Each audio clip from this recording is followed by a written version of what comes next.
तो believe me final account आपके लिए बड़ा आसान हो जाएगा कि कोई भी 2 दिन लें और उसमें सारे फाइनल अकाउंट के सवाल रिवाइज कर लें, यानी 10-15 सवाल एट अ टाइम करें। आपको नजर आएगा ये क्या बार बार वही चीज़ें पूछता जा रहा है, तो आपकी इस टॉपिक पे ग्रिप हो जाएगी।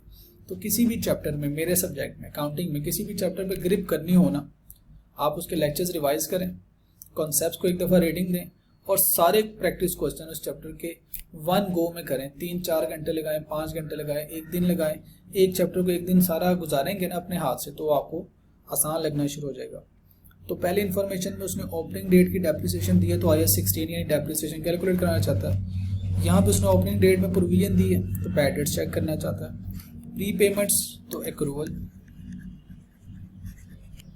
ठीक है जी। Cash and bank, capital, drawing, trade payable, accruals and other payables दिए हैं, अगेन एक्रूवल चेक करेगा आपके, ठीक है जी।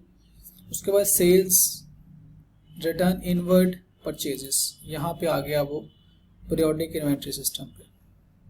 वेजेस भी हैं, सैलरीज भी हैं, तो ये पीरियोडिक इन्वेंट्री सिस्टम पे है। इन्वेंट्री भी टेस्ट कर सकता है। परचेजेस का लेजर नज़र आ गया, तो पीरियोडिक इन्वेंट्री सिस्टम।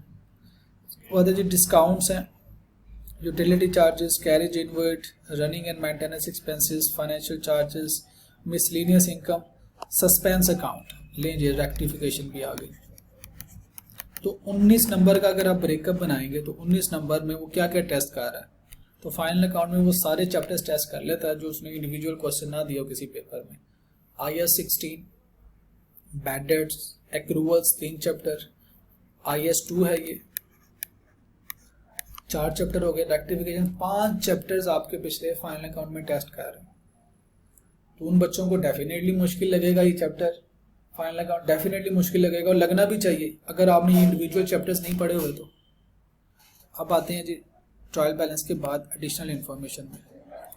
कहता है cost of closing inventory was 9 million, however goods return by a credit customer on 30th June were received after completion of the count, therefore not included in the inventory। तो इसको inventory में शामिल करेंगे। The goods had been sold for sale value बताई 4 lakh at a cost plus 25%। Mathematics कराना चाहता है, तो यहाँ से सेल्स रिटर्न की ट्रांजैक्शन पता चली। However, goods are damaged and can be sold at normal price after a repair cost of 90,000. The return has not been accounted for। ले जी, एक तो रिटर्न पूछ रहा है, रिटर्न इनवर्ड, दूसरा NRV टेस्टिंग भी पूछ लिया उसने, तीसरा क्लोजिंग स्टॉक को भी ठीक करना, ठीक है। तो IAS 2 का नॉलेज है, जाते हैं जी इसके लिए। वर्किंग नंबर 1 रिटर्न इनवर्ड दी हुई है कहाँ कहीं पे, रिटर्न इनवर्ड्स इसके साथ लिख दें जी। Return inward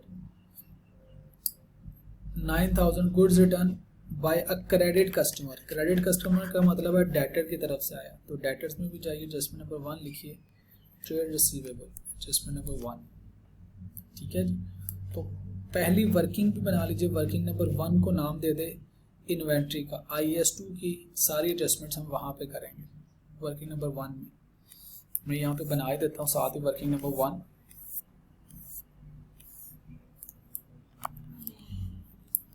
working number 1 inventory से रिलेटेड जो भी मामला है ना हम यहाँ पे देखेंगे। IAS 2 की बात करते हैं, वो सारा कुछ वर्किंग नंबर 1 में देख लेंगे, ठीक है जी।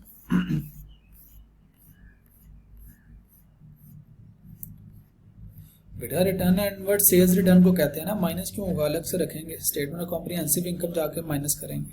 रिटर्न इनवर्ड का मतलब है सेल्स रिटर्न। दूसरी एडजस्टमेंट दिखिएगा, कहते हैं suspense account represent an online transfer of funds by a customer ने who avail 5% discount on settlement of pending amount by 30 June. उसने सेटलमेंट की है, 5% डिस्काउंट लिया है, जो नेट अमाउंट थी वो भेज दी। यानी सस्पेंस अकाउंट में 940 जो लिखा हुआ है ये क्या है, ऑनलाइन ट्रांसफर है। The amount was credited by bank, bank ने क्रेडिट कर दिए, नेट ऑफ इट्स चार्जेस, और 10,000 उसने अपने चार्जेस भी काट लिए, यानी बैंक ने क्रेडिट कर दिया। तो दूसरी तरफ हमने क्या किया, हमारे बारे में उसने खामोशी इख्तियार की है, तो बैंक ने क्रेडिट किया, credit by the bank net of its charges, तो हमने भी तो इसको क्रेडिट करना है ना। तो बैंक अकाउंट में चाहिए, ये एडिशनल इन्फॉर्मेशन है, कैश एंड बैंक बैलेंस में। सेकंड एडजस्टमेंट सस्पेंस अकाउंट है, सेकंड एडजस्टमेंट यहाँ पर रेक्टिफिकेशन ऑफ एरर करेंगे। और उसके बाद कस्टमर ने भेजा है तो ट्रेड डेट्स में भी ये एडजस्टमेंट आनी है, ठीक है। और उसने पैसे भेजे हैं, नेट डिस्काउंट लिया है, तो हम बैड डेट्स की वर्किंग बना लेते हैं, वर्किंग नंबर 2। उसमें सारे बैड डेट के चैप्टर को देख लेते हैं। वर्किंग नंबर 2, इन्वेंट्री का कोई इतना ज़्यादा काम नहीं है, लेकिन फिर भी मैं चंद एक लाइनें छोड़ देता हूँ। वर्किंग नंबर 2, इसमें हम बैड डेट्स की वर्किंग कर लेंगे, सारी वर्किंग। बैड डेट्स में क्या वर्किंग होगी, डेटर का अकाउंट बनाएंगे, हर सवाल में यही कर रहे हैं, डेटर्स अकाउंट, उसकी अमाउंट्स को ठीक करेंगे,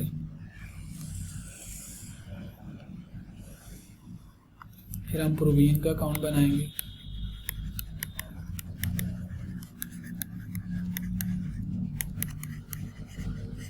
अगर उसने बैड डेट्स दिए होंगे तो बैड डेट्स का अकाउंट भी बन जाएगा, नहीं दिए हुए तो ना बनाएं।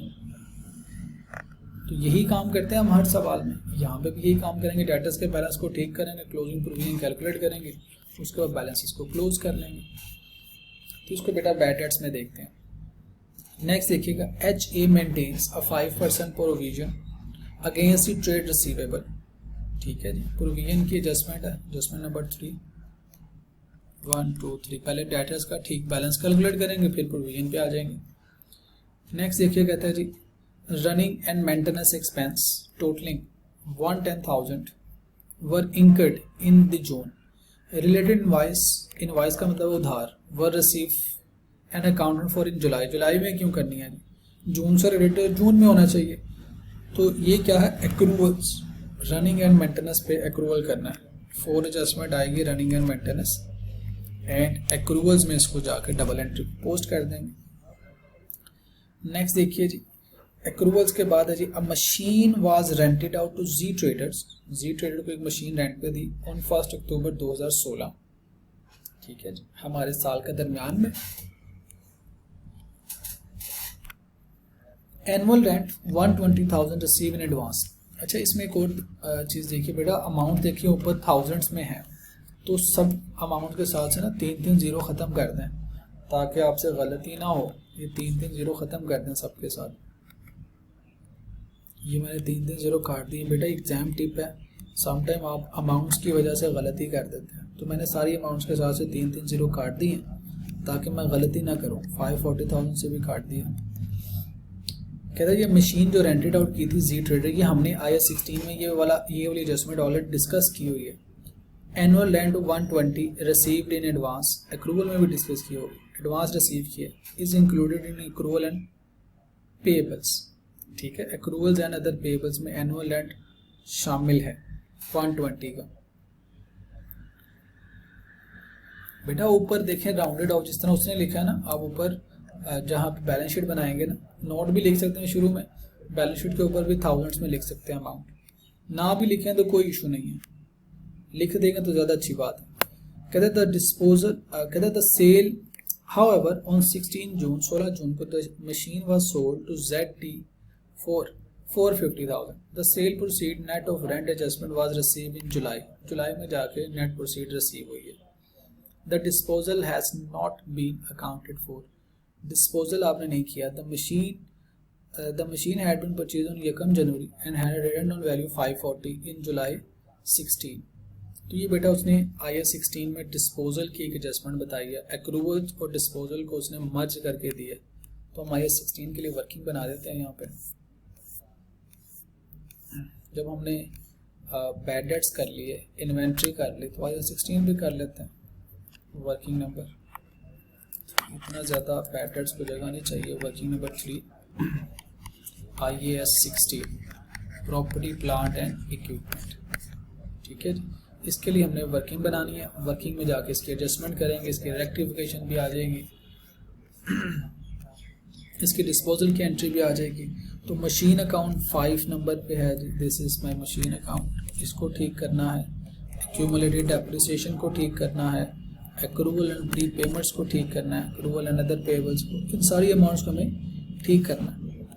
ठीक है जी। नेक्स्ट देखिएगा, कहता है HA depreciate fix assets at 20% per annum. ये उन्होंने डेप्रिसिएशन का रेट बता दिया, पॉलिसी बताई। From the month of addition, जिस दिन खरीदा वहीं से, to the month prior to the disposal, disposal से पहले तक, यूजिंग रिड्यूसिंग बैलेंस मेथड। इसका मतलब है डिस्पोजल वाले महीने में कोई डेप्रिसिएशन चार्ज नहीं करनी। There were no addition disposal during the year except as mention. ठीक है जी। उसने ये नहीं कहा डेप्रिसिएशन कैलकुलेट हो चुकी है, वैसे तो हमें ऊपर ट्रायल बैलेंस से भी पता चल गया। यहाँ पे भी कहता है HA depreciates it's fix assets, अपने फिक्स एसेट्स को डेप्रिशिएट करते हैं। सिर्फ आपको इन्फॉर्म कर रहा है और बता रहा है, ये नहीं कह रहा कि पहले से डेप्रिसिएशन कैलकुलेट हो चुकी है, लिहाजा हमें डेप्रिसिएशन कैलकुलेट करनी है इस सवाल में। ठीक है जी। तो चलिए आइए अब ट्रायल बैलेंस को पोस्ट करना शुरू करते हैं। फिक्स एसेट्स जो कि इसमें एडजस्टमेंट्स हैं, तो इसको वर्किंग में बना लें, एक्यूमुलेटेड डेप्रिसिएशन को भी वर्किंग में बना लें। डायरेक्ट भी किया जा सकता है, लेकिन बेहतर है कि वर्किंग में आ जाए, क्योंकि रेक्टिफिकेशन है इसकी। वर्किंग नंबर 3 में हमने फिक्स एसेट्स का एक अकाउंट बना लेना, फिक्स एसेट्स। ठीक है जी। बैलेंस भी लिख देंगे तो काफ़ी है, अनएडजस्टेड बैलेंस लिख देंगे तब भी ठीक है, मुझे इस पर कोई इतराज़ नहीं है। अमाउंट वाज 35,000, तो ट्रायल बैलेंस की अमाउंट एक जगह लिख दी। एक्यूमुलेटेड डेप्रिसिएशन,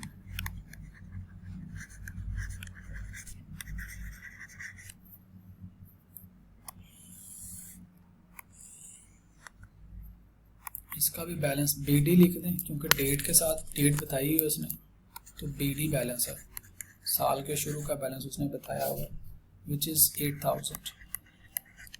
ठीक है, जो आपने एक्यूमुलेटेड डेप्रिसिएशन भी लिख दी। Property plant equipment non current assets में जाके यहाँ पे मेंशन कर दें जी फिक्स एसेट्स, और वर्किंग नंबर 3 में से देखिए एग्जामिनर जाके एक्यूमुलेटेड डेप्रिसिएशन, वर्किंग नंबर 3 में से अमाउंट मिलेगी। ठीक है जी। वर्किंग नंबर 3 से जो फाइनल हो जाएगी अमाउंट वो यहाँ पे लाके लिख देंगे। Next we have been given inventory 1 July 2016, opening inventory given है 8200 की, तो ओपनिंग स्टॉक में लिखते हैं हम कॉस्ट ऑफ सेल्स। ये मैंने क्यों रिमूव कर दिया, ओपनिंग स्टॉक कोई एडजस्टमेंट नहीं है, तो ओपनिंग स्टॉक की अमाउंट लिख देता हूँ 8200 एज इट इज। नेक्स्ट जी, I am having a trade receivable, इसके लिए भी हमने लेजर बनाया हुआ है और लाजमी बनाइएगा। 12,500 इसका बैलेंस है।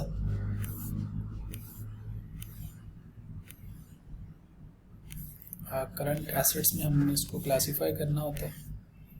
यहाँ पे लिखता हूँ मैं डेटर्स, बल्कि उसने ट्रेड रिसीवेबल लिखा हुआ है तो आप भी प्लीज़ ट्रेड रिसीवेबल ही लिखिए, ट्रेड रिसीवेबल। और इसकी प्रोविजन भी लिखनी है, प्रोविजन फॉर बैड डेट्स। हम इसको सेपरेट क्वेश्चन के तौर पर सॉल्व करेंगे, उसके बाद इसका एक्सट्रैक्ट बना के यहाँ पे लिख देंगे। ये वर्किंग नंबर 2 में से आएगा, बता देते हैं एग्जामिनर को। वर्किंग नंबर 2 में जाइए। अब ये है जी बैड डेट्स, डेटर का बैलेंस था आपके पास 12,500, सिर्फ बैलेंस भी लिख लें, अनएडजस्टेड बैलेंस भी लिख लें, मुझे कोई इतराज़ नहीं है। ठीक है, प्रोविजन का ओपनिंग बैलेंस था 750 लिखा। इसके साथ चूंकि डेट मेंशन है तो BD बैलेंस लिखिए तो ज़्यादा बेहतर है। इससे आगे मूव करते हैं जी।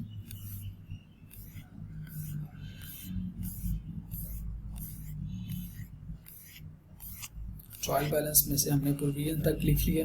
Pre payments and other receivables, कोई लेजर नहीं बना रहा है, इसको डायरेक्टली ट्रायल बैलेंस में लिख देते हैं, जो एडजस्टमेंट्स होंगी वो कर देंगे। तो करंट एसेट्स में prepayments and other receivables,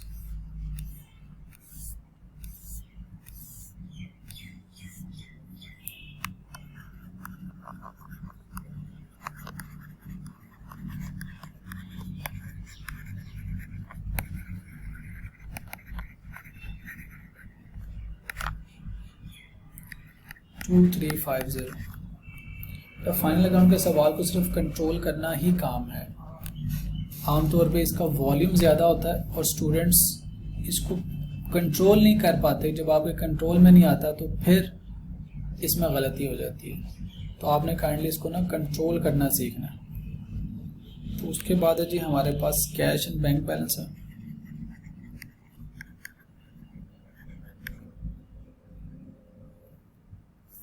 इसका बैलेंस हमें दिया हुआ जी 1300। एडजस्टमेंट होगी तो मैं इनर में ले आऊँगा। नेक्स्ट देखिएगा, we have been given trial balance से cash and bank capital given है और ड्राइंग्स गिवन है। तो इस पर भी कोई एडजस्टमेंट नहीं। इसके फ्री के मार्क्स हैं 0.25 मार्क्स हम इसका सिक्योर करते हैं। कैपिटल हमें गिवन है 25,500। प्रॉफिट अभी आना है। ड्राइंग्स पे भी कोई एडजस्टमेंट नहीं है, 4500 एज इट इज़ लिख दूँगा। ये ड्राइंग्स माइनस में।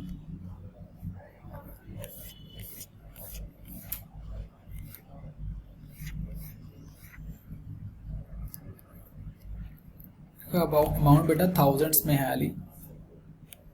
अच्छा जी, नेक्स्ट देखिएगा, ट्रेड पेबल्स 10,200 एंड एक्रूवल्स दोनों लिखते हैं करंट लायबिलिटीज में।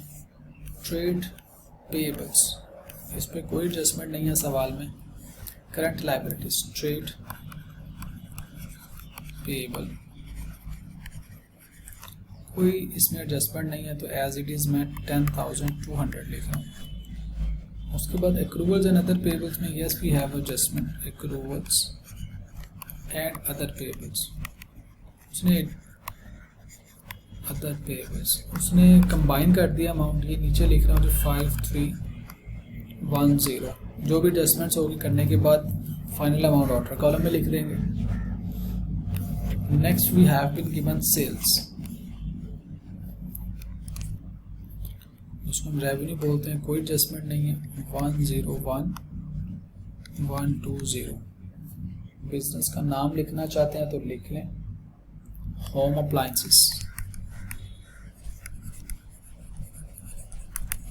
होम अप्लायंसेस बस साल ख़त्म हो रहा है, एंडेड 30 जून 2017। इसके बाद देखते हैं कि ट्रायल बैलेंस में क्या है हमारे पास। वी हैव गिवन सबसे पहले जी रिटर्न इनवर्ड है हमारे पास, यानी सेल्स रिटर्न है। फिर है परचेजेस 70,000 की। परचेजेस के बाद है हमारे पास wages and salaries. Wages and salaries लिखा हुआ, यू हैव बोथ ऑप्शन। आप इसको ऑपरेटिंग एक्सपेंसेस में भी लिख सकते हैं, कॉस्ट ऑफ सेल में भी लिख सकते हैं। जब वेजेस एंड सैलरीज इकट्ठे करके लिख दिया ना, तो सैलरीज का मतलब है रेगुलर एम्प्लॉयज़। आपके पास दोनों ऑप्शंस हैं, ठीक है। आप इसको परचेजेस में ऐड करेंगे तो आपके ग्रॉस प्रॉफिट, आपके और एग्जामिनर के ग्रॉस प्रॉफिट में फ़र्क आ सकता है। आप इसको एडमिन एक्सपेंसेस में चार्ज करेंगे तब भी ठीक है। मैं सैलरीज की वजह से ना इसको एडमिन एक्सपेंसेस में चार्ज करने लगा हूँ, ठीक है। तो return inward, purchases and wages तीनों को इकट्ठे लिख लेते हैं। ओपनिंग स्टॉक है, इसके बाद है जी परचेजेस। परचेजेस पे कोई एडजस्टमेंट हमने नहीं लिखी हुई, तो मैं एज इट इज़ लिख देता हूँ 70,000 परचेजेस का है। रिटर्न इनवर्ड है तो सेल्स रिटर्न है विच इज़ अमाउंटिंग टू ₹3,000। इस पे एडजस्टमेंट है तो इसको इनर कॉलम में लिख दें 3,000। Next we have been given wages and salary, इसको मैं ऑपरेटिंग एक्सपेंसेस में लिख रहा हूँ। वेजेस एंड सैलरी आपकी मर्जी, आप ऊपर भी लिख सकते हैं। माइट भी इस पर कोई एडजस्टमेंट हो, वैसे तो लिखी नहीं हुई, तो इसको डायरेक्टली आउटर कॉलम में लिखते हैं 5900। उसके बाद ये डिस्काउंट्स, मैंने किताब खोली है सामने। डिस्काउंट डेबिट बैलेंस है तो डिस्काउंट अलाउड है ये बेसिकली। तो 1600 डिस्काउंट अलाउड। यूटिलिटी चार्जेस हैं टाइम सेव करने के लिए। यूटिलिटी चार्जेस में डायरेक्टली लिखता जा रहा हूँ ट्रायल बैलेंस के व्यू के बगैर, 2350। Next I am having carriage inward, तो इसको ऊपर लिखेंगे जी carriage inward.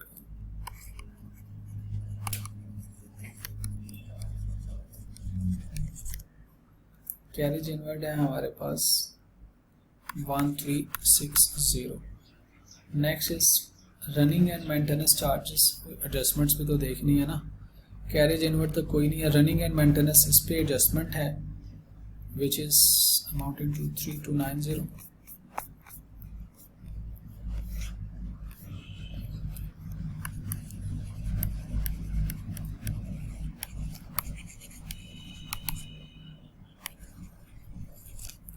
Running and maintenance की अमाउंट है 3290, इसको ठीक करेंगे, एडजस्टेड अमाउंट लिख देंगे जी।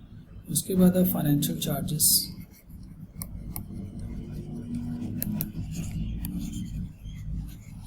कोई एडजस्टमेंट नहीं है, एज इट इज लिख देता हूँ 580 आउटर कॉलम में। उसके बाद मिसलेनियस इनकम, अदर इनकम में जाएगा मिसलेनियस इनकम,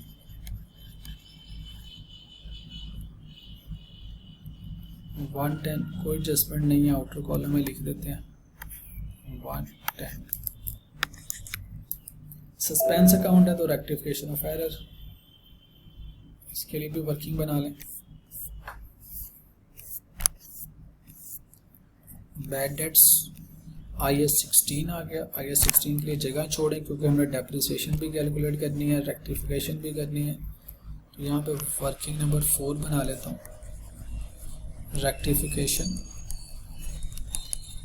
ऑफ एरर्स। इसमें मैं सस्पेंस का अकाउंट बना लेता हूँ, सस्पेंस अकाउंट। सस्पेंस अकाउंट का मेरे पास बैलेंस आ रहा है 940, क्रेडिट बैलेंस आ रहा है, ठीक है जी।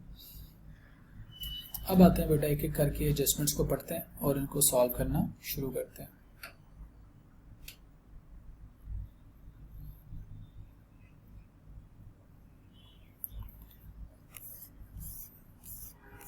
पहली एडजस्टमेंट देखिए बेटा, ये अब अलग अलग क्वेश्चन अज्यूम करें, ये अलग क्वेश्चन है। Cost of closing physical inventory was 9000, 9000 उसने कॉस्ट लिखी फिजिकल इन्वेंट्री की, लेकिन इसमें एडजस्टमेंट भी है। पहले इसको एडजस्ट करते हैं।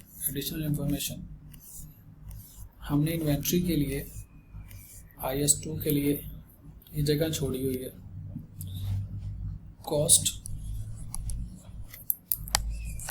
of closing stock, ठीक है। 9000 was the cost of closing stock, 9000 रुपये इसकी कॉस्ट है।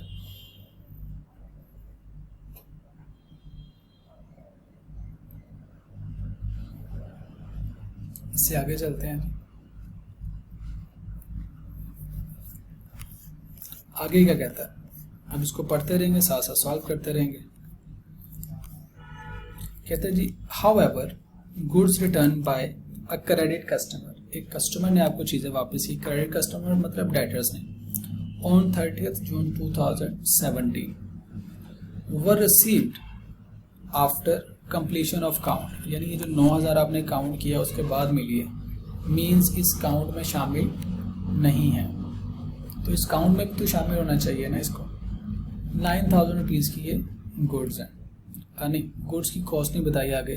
9000 इज द फिजिकल काउंट, उसके बाद आपको कस्टमर से चीज़ें वापस मिली हैं, लिहाजा मुझे इस 9000 में ऐड करना है। लेकिन कहता है they're of not included in the inventory, और इन्वेंट्री में इसलिए शामिल भी नहीं हो सकी। ओके जी, गुड इन्वेंट्री में नहीं शामिल हो सकी। इससे आगे मूव करते हैं। कहता है these goods had been sold for 4 lakh रुपए की ये चीज़ें बेची थी।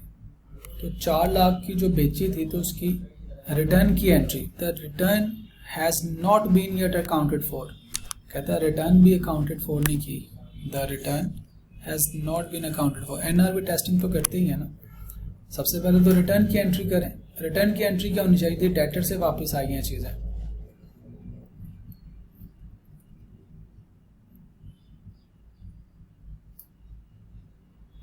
तो रिटर्न की एंट्री पास करते हैं जी। बैड डेट्स में भी कर सकते हैं, इन्वेंट्री में भी कर सकते हैं, दोनों जगहों पे कर सकते हैं। मैं जा रहा हूँ बैड डेट्स में, इसकी एंट्री पास करना है। यहाँ पे लिखता हूँ जी, एडजस्टमेंट नंबर 1 है। देखिए मैं कोशिश ये करता हूँ एग्जामिनर के लिए आसानी पैदा करूँ। एडजस्टमेंट नंबर 1 इसी हेडिंग के नीचे एडजस्टमेंट नंबर 1 में सेल्स रिटर्न रिकॉर्ड होनी थी, एंट्री होनी थी सेल्स रिटर्न टू डेटर्स, नहीं रिकॉर्ड हुई ना, अमाउंट वाज 400, नहीं रिकॉर्ड हो सकी, तो डबल एंट्री पोस्ट कर दें। तो डेटर के अकाउंट में 400 मैं क्रेडिट करूंगा, सेल्स रिटर्न है, ये क्या है एडजस्टमेंट नंबर 1, ठीक है। एग्जामिनर को मैं साथ साथ रेफरेंसेस बताता जा रहा हूँ। डेटर्स को क्रेडिट कर दिया, सेल्स रिटर्न को डेबिट करना है, तो सेल्स रिटर्न में आके उसको डेबिट करें,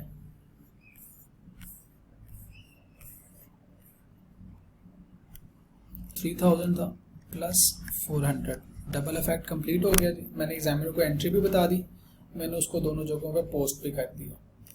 अब आइए एडजस्टमेंट में सेल्स रिटर्न का काम हमने कंप्लीट कर लिया। अब आते हैं एनआरवी की टेस्टिंग पे आते हैं। अब वो मेरा IS2 का नॉलेज चेक करता है, कहता है ये जो कॉस्ट प्लस 25% थी, आगे कहता है however the goods are damaged and can be sold at normal price, उसको नॉर्मल प्राइस पे यानी 4 लाख पे बेचा जा सकता है।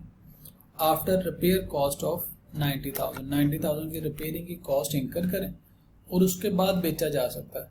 तो क्लोजिंग इन्वेंट्री की वैल्यूएशन करते हैं, 4 लाख की उसकी सेल वैल्यू है, उस पर ही बेचा जा सकता है, लेकिन 90,000 रुपया क्या, 90,000 एडिशनल कॉस्ट इसकी बर्दाश्त करनी पड़ेगी, यानी 90 लिखूंगा मैं। IS2 की वर्किंग में आते हैं, इसमें हमने सेल्स रिटर्न ऐड करनी है, ठीक है। सेल्स रिटर्न के लिए मैं ये नीचे यहाँ पे नोट नंबर 1 बना रहा हूँ, एडजस्टमेंट नंबर 1 भी साथ में लिख सकते हैं एग्जामिनर के लिए, ठीक है। एडजस्टमेंट नंबर 1 में क्या है, उसने बताया है जो क्लोजिंग स्टॉक आया उसकी NRV of stock return. NRV कैसे आएगी बेटा, 4 लाख का तो स्टॉक वापस आया जो उसकी सेल वैल्यू थी, ये क्या थी, सेल्स प्राइस एस्टिमेटेड, इसमें से माइनस करनी है आपने कॉस्ट ऑफ कंप्लीशन, वो कितनी है 90, ये क्या है कॉस्ट ऑफ कंप्लीशन, आपके समझाने के लिए लिख रहा हूँ। तो आपके पास NRV इसकी हो जाएगी 90 माइनस करेंगे तो 310, यहाँ पे उसने आपका मैथमेटिक्स चेक किया। इसके बाद देखें कॉस्ट कैसे कैलकुलेट करेंगे, हमने तो कॉस्ट और NRV को कंपेयर करना होता है ना, कॉस्ट ऑफ स्टॉक रिटर्न, आपको उसने 400 बताया, 400 उसकी सेल्स वैल्यू है, कितने परसेंट है। अब आपका QM का चैप्टर नंबर 1 मार्जिन मार्कअप का कॉन्सेप्ट है, कहते हैं जी कॉस्ट प्लस 25%, यानी सेल्स वैल्यू दी है, कॉस्ट प्लस 25% का मतलब यह है कि ये 125% अमाउंट है, तो कॉस्ट 100%, 25% प्रॉफिट ऐड करेंगे तो सेल प्राइस जो कि 125% है, मल्टीप्लाई बाय 100 करें तो you will get cost, that will be, बताइए क्या आती है कॉस्ट।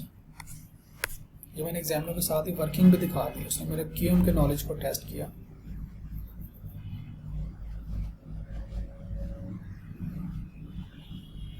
जो अमाउंट बता दें 320।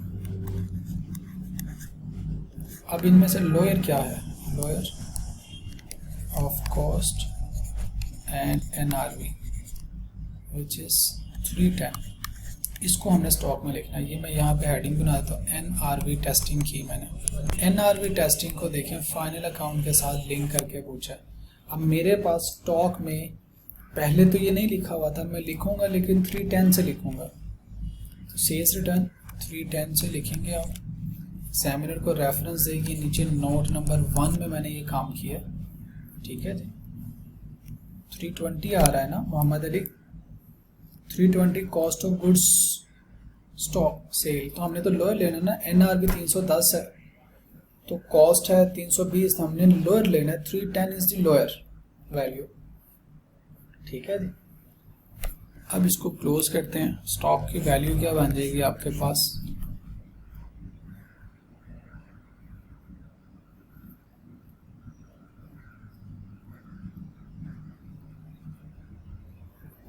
9310।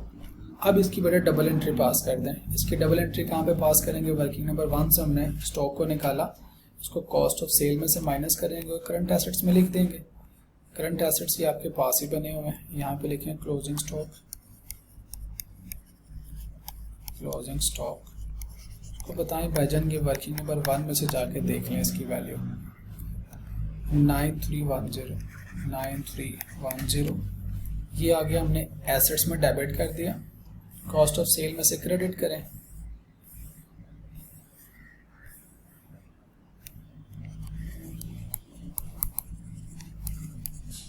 एग्जाम्पल को वर्किंग नंबर 1 का रेफरेंस दें 9310, हमने इसको पोस्ट कर दिया। तो बेटा ये बेसिकली हमने किया क्या? इन्वेंट्री के सवाल को सॉल्व किए और उसके साथ में एक्सट्रैक्ट्स बना दिए।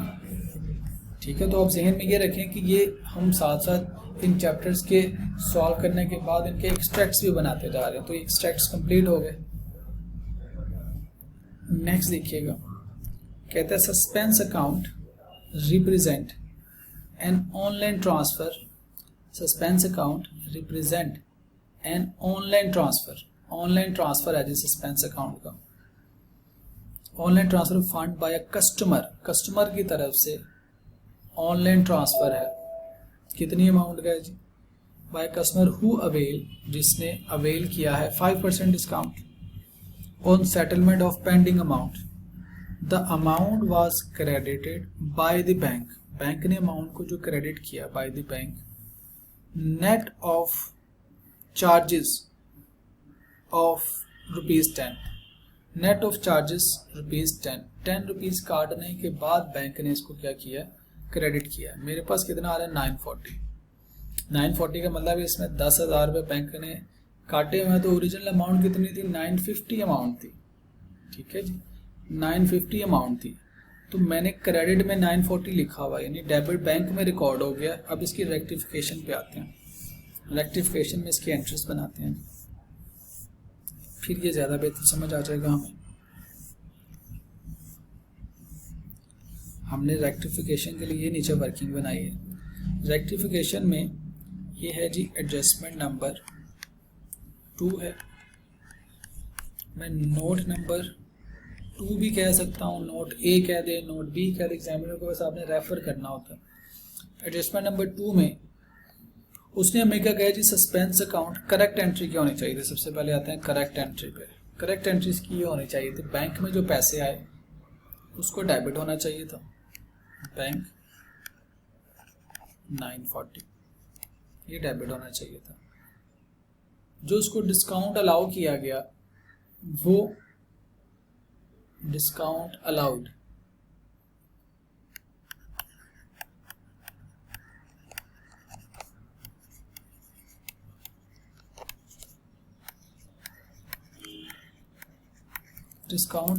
डेबिट होना चाहिए था। बैंक चार्जेस डेबिट होने चाहिए थे। बैंक चार्जेस एक्सपेंस भी तो हुआ है ना। एंड डेटर्स अकाउंट को क्रेडिट होना चाहिए था।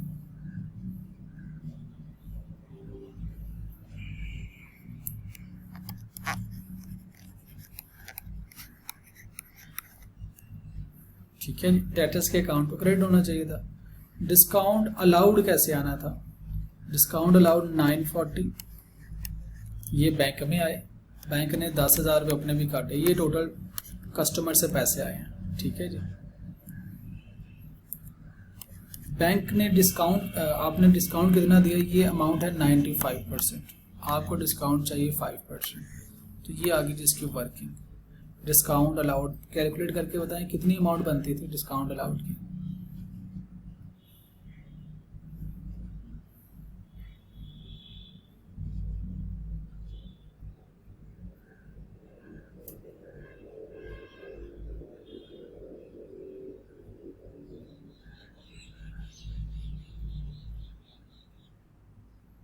जी 47.5 है या 50 है Mohammad Ali? 50। Okay, 50 is the discount allowed. ये अमाउंट आनी चाहिए थी। बैंक चार्जेस कितने आने चाहिए थे? 10 रुपीज।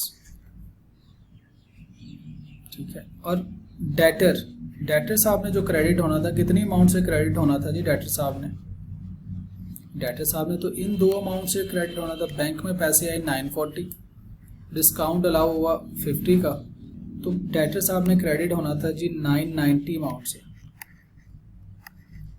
और बैंक ने क्रेडिट होना था, बैंक अकाउंट में क्रेडिट होना था 10 रुपीज़ से। बैंक चार्जेस भी तो कटने थे ना। This was the original entry, ठीक है। अब करेक्ट एंट्री तो ये थी, रॉन्ग एंट्री क्या हुई, गलती क्या हुई है आंसर। अब गलती दोबारा देखिए उसने क्या बताया और किसके बारे में खामोशी इख्तियार की। कहते suspense account represent an online transfer. Suspense account यानी क्रेडिट में अमाउंट पड़ी हुई है, 1000 से डेबिट नहीं होगा सर, 1000 से डेबिट ही किया है। अब अली नीचे आता हूँ वापस। Suspense account represent an online transfer of funds by customer who avail 5% discount, जिसने 5% डिस्काउंट लिया और बाकी आपके बैंक में पैसे सेंड कर दिए। कितने बैंक में पैसे सेंड किए? वो कहता है सस्पेंस में 940 पड़ा हुआ है। On settlement of the pending amount by 30 June the amount was credit by the bank. जो बैंक ने क्रेडिट किया नेट ऑफ इट्स चार्जेस, 10 रुपये अपने चार्जेस काटने के बाद क्रेडिट किया, तो 940 रुपये का जो कहते हैं सस्पेंस में पैसा आ रहा है ना, वो क्या है? नेट अमाउंट है। बैंक ने क्या कर दिया हुआ है? क्रेडिट कर दिया हुआ है, यानी आपके पास डेबिट होना चाहिए था, क्रेडिट यहाँ पे पड़ा हुआ है। इसका मतलब ये है उसने बैंक के बारे में खामोशी इख्तियार किया, उसने बैंक चार्जेस के बारे में बता दिया, लेकिन ये नहीं बताया कि बैंक चार्जेस लिखा या नहीं लिखा। उसने सिर्फ ये लिखा है कि 940 जो सस्पेंस में पड़ा हुआ है ना, वो रिप्रेजेंट कर रहा है ऑनलाइन ट्रांसफ़र का। अच्छा जी, अब आते हैं इन्होंने एंट्री क्या की हो।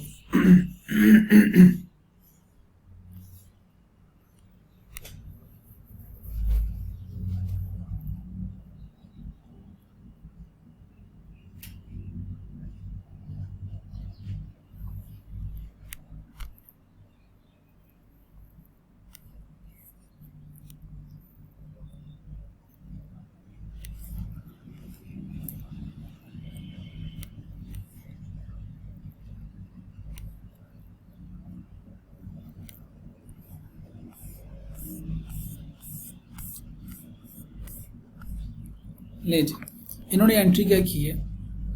इन्होंने किया जी सस्पेंस अकाउंट को क्रेडिट किया 940 से, ठीक है। और ख़ामोशी किसके बारे में इख्तियार किया इसने? बैंक के बारे में ख़ामोशी इख्तियार की, यानी बैंक ठीक है, ये ट्रांजैक्शन उन्होंने रिकॉर्ड की, ठीक है। 940 bank debit, bank charges bank ने ज़ाहिर ऑलरेडी काटे हुए हैं, तो उन्होंने ये ट्रांजैक्शन हमें कीजिए, बैंक ने 940 से हमें रिकॉर्ड कर लिया हुआ। अब आप इसकी डबल एंट्री पास करें, इसका सस्पेंस अकाउंट बनाइए, इसकी रेक्टिफिकेशन कीजिए,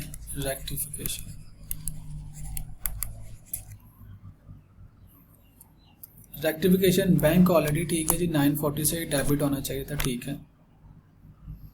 है जी। अपने 10 रुपये काट के उसने नेट 940 से डेबिट होना था, तो बैंक के बारे में तो हम बात नहीं करें। डिस्काउंट अलाउड कितना लिखा जाना चाहिए था? डिस्काउंट अलाउड लिखा जाना चाहिए था 50 रुपीज़ का। लीजिए मैंने 50 रुपीज़ का डिस्काउंट अलाउड लिख दिया। बैंक चार्जेस कितने लिखने चाहिए थे?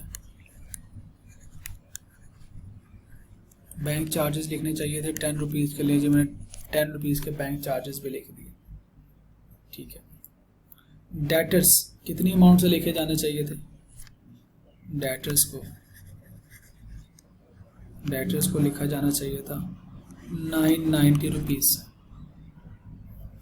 ठीक है।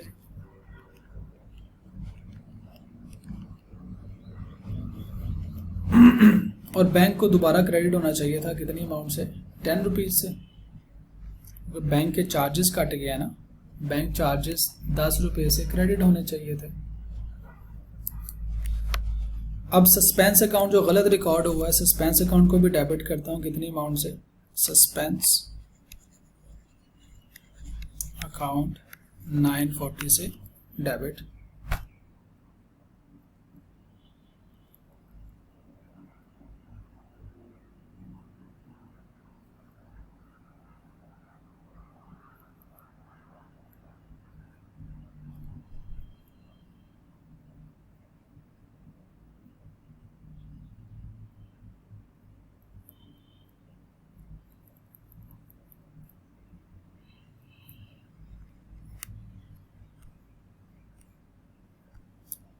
नहीं बेटा, बैंक में आने थे 950 रुपीज़, सॉरी, आई अपोलॉजिज, बैंक में 950 आए थे, दोबारा मुझे एडजस्टमेंट पढ़ लेने दीजिएगा। 940 तो सस्पेंस में है। बैंक में आने थे, बैंक के बारे में उसने खामोशी इख्तियार की है। बैंक में आने थे 950 और 10 रुपये बैंक ने अपने चार्जेस काटने थे, तो 940 अल्टीमेटली बैंक में आने थे। तो 950 यहाँ पे आना था करेक्ट एंट्री में, बैंक में 950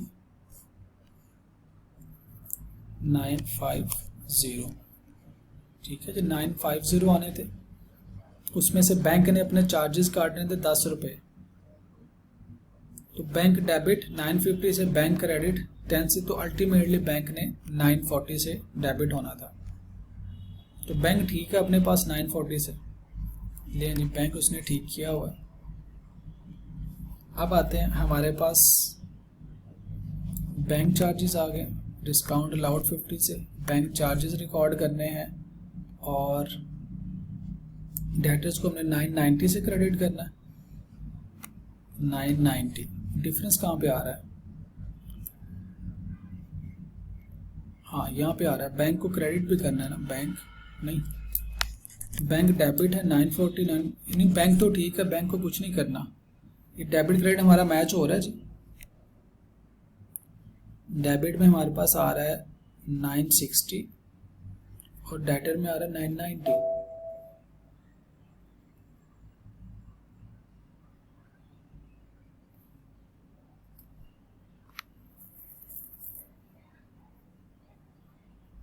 चले बैंक को डेबिट कर लेते हैं। ओके, बैंक डेबिट 10 रुपीज़ से, यानी 940 से किया ना, बैंक को 10 से और डेबिट करते हैं और फिर बैंक को क्रेडिट भी कर देते हैं। बैंक अकाउंट क्रेडिट नहीं, बैंक 950 से डेबिट होना चाहिए था, बैंक को 950 से डेबिट किया, तो बैंक को कम करें। सर डेबिट 1000 से नहीं कम होगा, डेबिट कौन सा बेटा?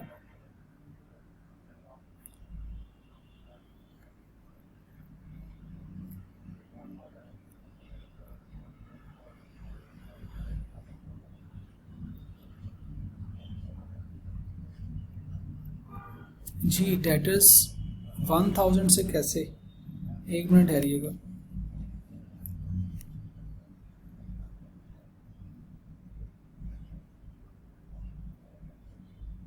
$940 डिस्काउंट अलाउड, बैंक चार्जेस, यहाँ पे बैंक अगर 940 से है बेटा, बैंक ने डेटर ने 1000 से क्रेडिट होना है, बैंक में आया 940 नेट, उसने अपना बैंक चार्जेस काटे, 940 से आपके बैंक का बैलेंस बढ़ा दिया, 50 रुपीज़ आपने डिस्काउंट दिए, 10 रुपीज़ के बैंक चार्जेस है, डेटर से 1000 आया ना, उसी का तो ये ब्रेकअप है, डेटर अकाउंट 1000 से क्रेडिट होगा। रॉन्ग एंट्री के किए इन्होंने, 940 बैंक के बारे में खामोश है, सस्पेंस अकाउंट के बारे में 940 लिखा हुआ है। अब ठीक कैसे करेंगे? बैंक ऑलरेडी ठीक है, बैंक को कुछ नहीं करना, डिस्काउंट अलाउड रिकॉर्ड कर दिया, बैंक चार्जेस रिकॉर्ड कर दिया, सस्पेंस अकाउंट रिकॉर्ड कर दिया, डेटर को 1000 से क्रेडिट करना है। जी माई अपॉलॉजीज जी, मैंने करेक्ट एंट्री ठीक नहीं की थी, डेटर्स को 1000 से क्रेडिट करना है। बशर फलक आप बिल्कुल सही कह रहे हो, अली आप भी ठीक कह रहे थे बेटा, डेटर्स 1000 से क्रेडिट होंगे। This is the rectification of error. अब इसको पोस्ट करते हैं, डिस्काउंट अलाउड एक्सपेंस में जाएगा, बैंक चार्जेस एक्सपेंस में जाएगा और सस्पेंस में 940 कहाँ से आया लिख दें जी, डेटर्स का बैलेंस था, ये डेटर्स क्रेडिट हो रहे हैं, तो ये बैलेंस हो गया निल। 940 के बाद डेटर्स में से 1000 क्रेडिट करें, डेटर्स को 1000 से क्रेडिट करना है। क्यों क्रेडिट हो रहा है? एक तो सस्पेंस की वजह से, सस्पेंस का 940 है, 940 सस्पेंस का है नंबर 1। नंबर 2 बैंक चार्जेस की वजह से क्रेडिट हो रहा है which is 10। Number 3 discount allowed की वजह से क्रेडिट हो रहा है 50। तो बैंक पूरे डेटर पूरे 1000 से क्रेडिट हो रहा होगा। एडजस्टमेंट नंबर कौन सी थी? एडजस्टमेंट नंबर 2 है, एग्जामिनर को रेफरेंस दे दे, एडजस्टमेंट नंबर 2। तो डेटर्स को हमने क्रेडिट किया, 1,000 रुपया डेटर से आया, जिसको 50 रुपये डिस्काउंट मिला था, 10 रुपये बैंक ने अपने चार्जेस काटे, 940 बैंक में रिसीव हुआ था, तो डेटर का 1,000 रुपया एडजस्ट हो गया ना। तो इसका एक इफेक्ट आपने क्रेडिट इफेक्ट रिकॉर्ड कर दिया। डेबिट मतलब एक्सपेंसेस में आइए, डिस्काउंट अलाउड लिखिए, डिस्काउंट्स पहले भी लिखे हुए हैं, डिस्काउंट अलाउड ये लिखा हुआ है, 1600 पहले था प्लस 50 रुपीज़ का और डिस्काउंट, तो ये हो जाएगा जी 1650, 1650 डिस्काउंट अलाउड रिकॉर्ड किया। फाइनेंशियल चार्जेस 580 पहले थे प्लस बैंक चार्जेस 10 इसमें रिकॉर्ड करेंगे, तो ये हो जाएंगे जी 590। बैंक चार्जेस रिकॉर्ड हो गए, डिस्काउंट अलाउड रिकॉर्ड हो गया, एंड सस्पेंस अकाउंट सारी एंट्रीज पोस्ट हो गई।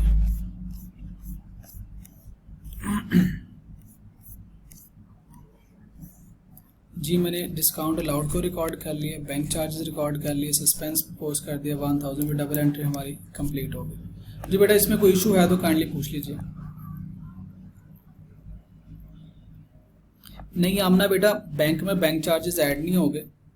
बैंक में क्यों ऐड होंगे, बैंक में तो 940 आपको क्रेडिट किया है ना, उसको 950 मिले, 10 उसने अपने चार्जेस काटे, तो 940 उसने आपके अकाउंट में रख दिया। उसका अकाउंटेंट जो मर्जी रिकॉर्ड करता रहे, बैंक का अकाउंटेंट रिकॉर्ड करेगा कि 950 रुपीज़ आए, उसमें से 10 रुपये काट लिए। बैंक का अकाउंटेंट ये रिकॉर्ड करेगा 940 वो आपके अकाउंट में ऐड कर देगा। हमारे अकाउंट में कितने हैं 940। हमारे अकाउंटेंट ने क्या रिकॉर्ड करना है, हमारे अकाउंटेंट ने रिकॉर्ड करना है डेटर से 1000 रुपये लेने थे, 50 डिस्काउंट दे दिए, उसने 1000 रुपये में से 950 सेंड किए, बैंक ने 10 चार्जेस काट लिए, तो हमारे बैंक में अल्टीमेटली 940 आया।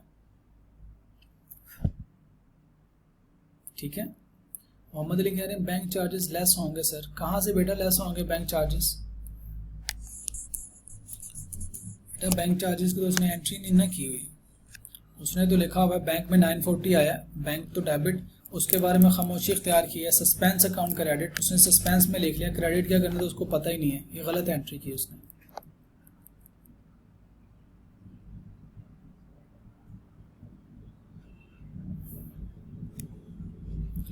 ले बेटा एक दफ़ा दोबारा इसकी रेक्टिफिकेशन की एंट्री को पढ़ते हैं और फिर देखते हैं हमने क्या किया। कहता है सस्पेंस अकाउंट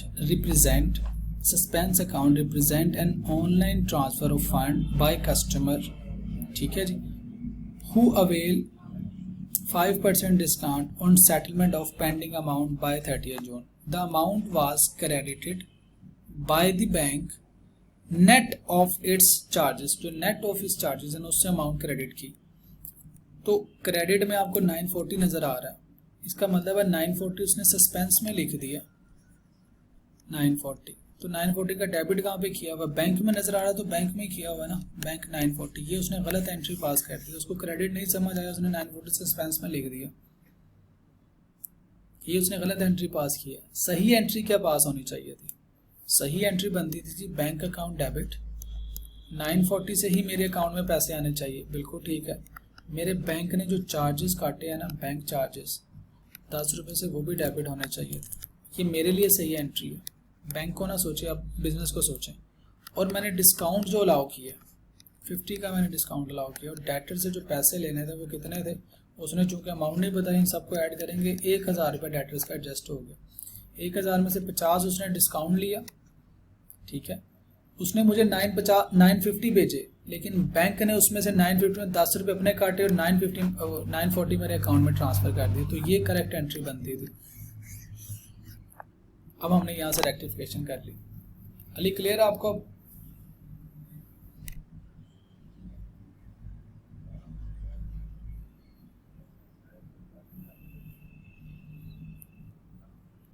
ओके जी, किसी और बच्चे को सवाल है इसमें या आगे मूव करें?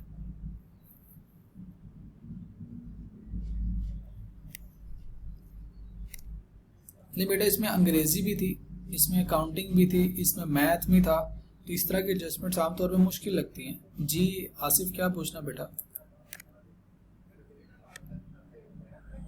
ये नहीं अलाउ कर दिया मैंने माइक।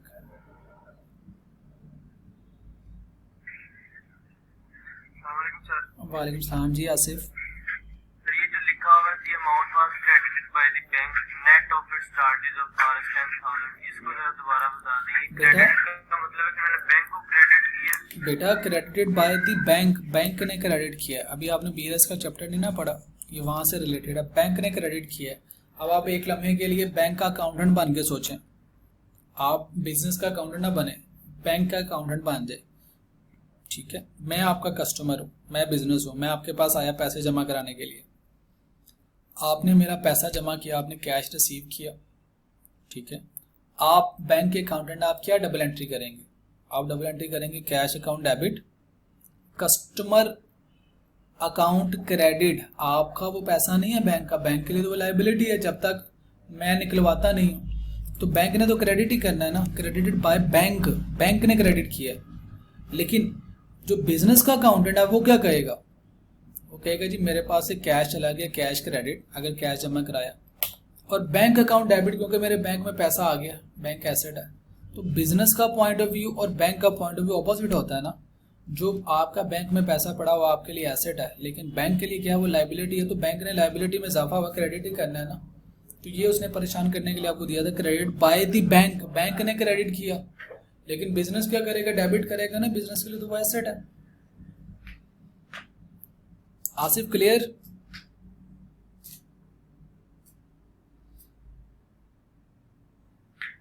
ओके जी, नेक्स्ट चलते हैं जी। कहता है थर्ड में, कहता है provision HA maintains provision against the trade receivable. इससे नीचे हमारे पास डेटर की कोई और एडजस्टमेंट नहीं है जी।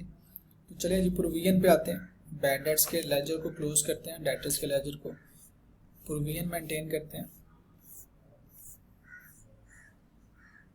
ले जी, ये हमारे पास डेटर्स का अकाउंट है, इसका बैलेंस बताइए। सवाल ख़त्म हो गया। 12,500, इसके नंबर सिक्योर करें 12,500।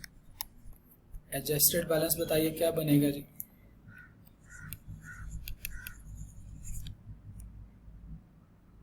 Adjusted balance 11,100। ये मेरे पास एडजस्टेड बैलेंस आया है जो स्टेटमेंट ऑफ फाइनेंशियल पोजीशन पे जाएगा। यहाँ पे भेजेंगे इसको करंट एसेट्स में 11,100। ठीक है, अब आते हैं बैड डेट्स पे। उसने कोई गुड डेटर्स कुछ नहीं बताया, कोई स्पेसिफिक नहीं बताया, तो सारे के सारे क्या हैं? जनरल। CD बैलेंस कैलकुलेट करना है मैंने 11,100। Rate was given in the question which is 5% into 5% ले। क्लोजिंग बैलेंस बताइए क्या आता है? 555। ठीक है जी, तो debit side is greater 750। Credit side smaller, तो स्टेटमेंट ऑफ कॉम्प्रिहेंसिव इनकम में क्या जाएगा जी? 195। तो 195 हम भेजते हैं स्टेटमेंट ऑफ कॉम्प्रिहेंसिव इनकम में। करंट एसेट्स में भेजेंगे 555। तो करंट एसेट्स में 555 और स्टेटमेंट ऑफ कॉम्प्रिहेंसिव इनकम में जाके ऑपरेटिंग एक्सपेंसेस में प्रोविजन फॉर बैड डेट्स।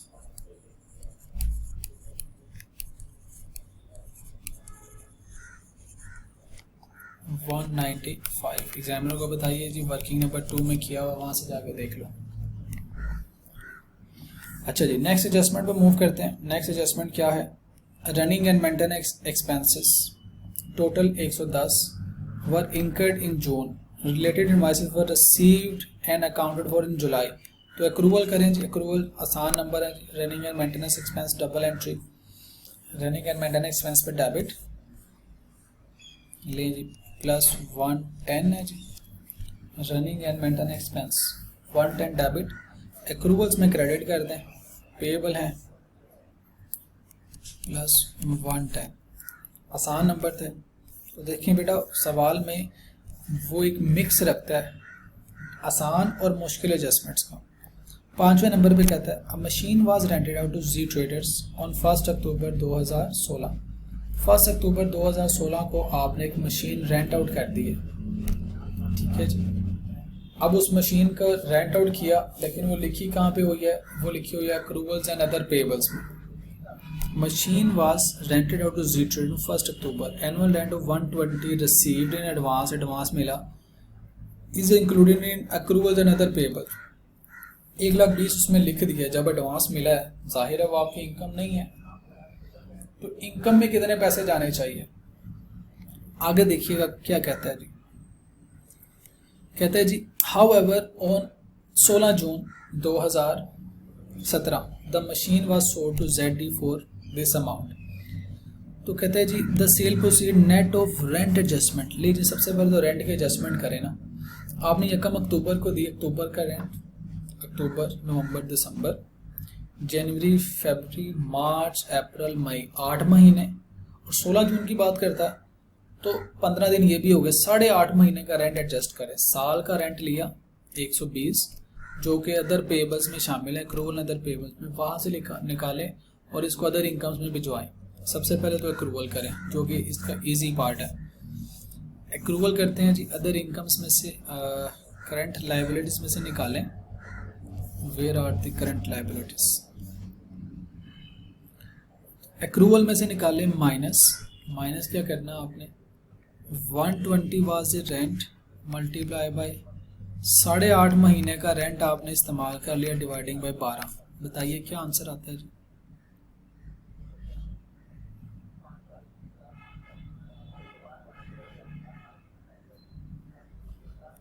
85,000 का आपने रेंट इस्तेमाल कर लिया, तो बाकी अभी भी उधर ही पड़ा हुआ है। 85 यहाँ से मैंने माइनस किए, 120 में से भी 85 माइनस किए और ये आपकी क्या बन गई हुई है? अदर इनकम बन गई हुई है। तो इसमें लिख दें रेंटल इनकम 85। एग्जामिनर को बताना, बताएं जी। एडजस्टमेंट नंबर 5 है, एडजस्टमेंट नंबर 5 से मैं लेके आया। डबल एंट्री पास हो गई। ये हमने सबसे पहले एक्रूवल किया, जितना रेंट हमने बेनिफिट ट्रांसफ़र कर दिया, जितनी सर्विसेज दे दी उतना अदर इनकम में ट्रांसफ़र कर दिए। दूसरी बात क्या कहता है? अच्छा जी, एडजस्टमेंट में वापस आते हैं। यहाँ तक का हमारा काम कंप्लीट हो गया। कहते हैं जी द सेल प्रोसीड, जो सेल प्रोसीड है, जो पैसा है, net of rent adjustment was receive in July में जाके पैसा मिला है, लेकिन बेटा सेल प्रोसीड कितने की आएगी वो भी देखने है। दूसरा रेंट एडजस्टमेंट कितने की होगी? 120 में से 85 तो आपने कमा लिया है, तो बाकी रेंट की एडजस्टमेंट कितनी होनी है? रेंट एडजस्टमेंट बताइए कितनी होगी जी? 35 इज द रेंट एडजस्टमेंट।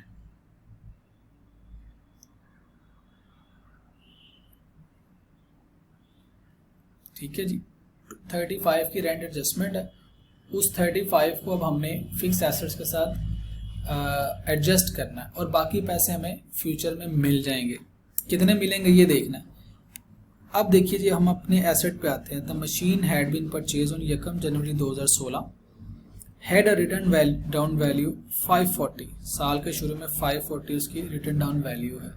अब हमें क्या इस मशीन की कॉस्ट का पता? इस मशीन की कॉस्ट कितनी है? कहीं पे सवाल में कॉस्ट बताया हो?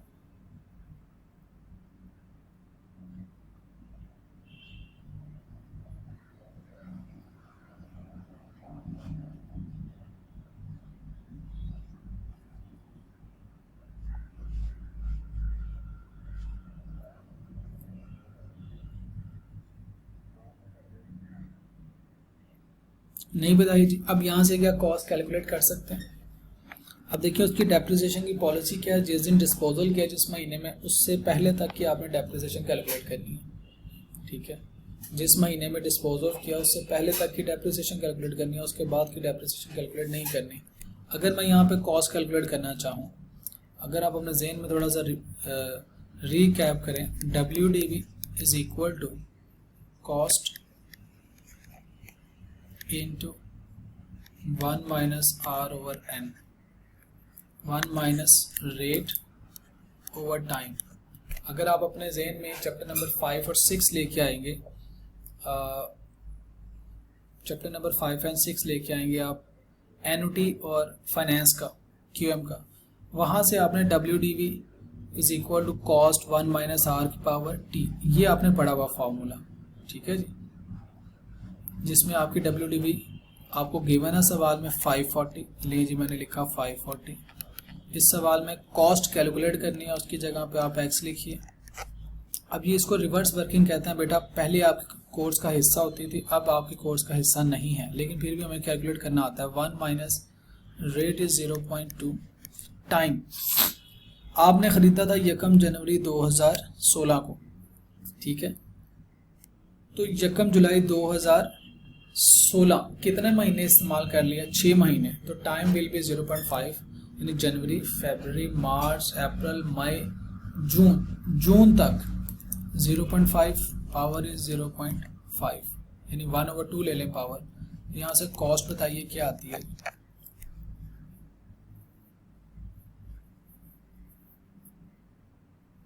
कैलकुलेटर में कॉस्ट की जगह पे x लिखिए और मुझे इसकी कॉस्ट बताइए क्या आती है।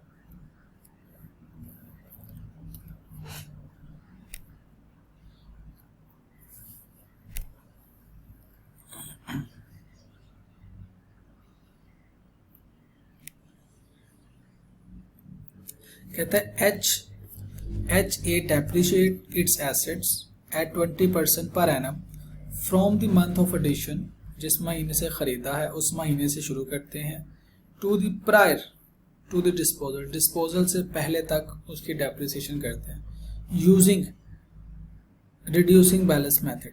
ठीक है जी। no addition no disposal has been made। एक बेटा ये मैथमेटिक्स का प्रोसीजर है। एक हमारे पास मेथड होता है अकाउंटिंग का, जिसमें हमें अगर WDV नहीं पता तो हम कैलकुलेट कर सकते हैं, कॉस्ट नहीं पता तो कैलकुलेट कर सकते हैं। उसमें देखिएगा बेटा, जिस दिन एसेट खरीदा 01/16, हमें कॉस्ट नहीं पता ना, हम कॉस्ट को ज्यूम करते हैं 100 ज्यूम करते हैं। हम उसकी डेप्रिसिएशन कैलकुलेट करते हैं, हम उसकी एक्यूमुलेटेड डेप्रिसिएशन जो हम पहले से करते हैं, और WDV कैलकुलेट करते हैं। कॉस्ट नहीं पता, 100 ज्यूम की। अब डेप्रिसिएशन आप कैलकुलेट करेंगे 30 जून पे, 30/6/16 साल के शुरू में ना, 1 जनवरी 2016 खरीदी थी, तो 30 जून पे आप पहले डेप्रिसिएशन कैलकुलेट करेंगे। Depreciation is equal to 100 into 20% into 6/12। ठीक है। तो आपके पास डेप्रिसिएशन बताइए क्या आ जाएगी?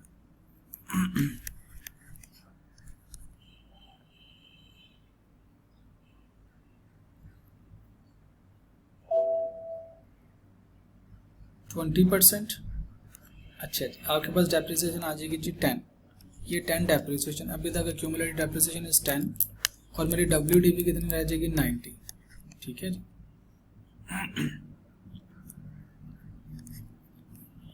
तो मेरे पास WDV इज 90, कॉस्ट में से माइनस करने के बाद 90 है मेरी WDV।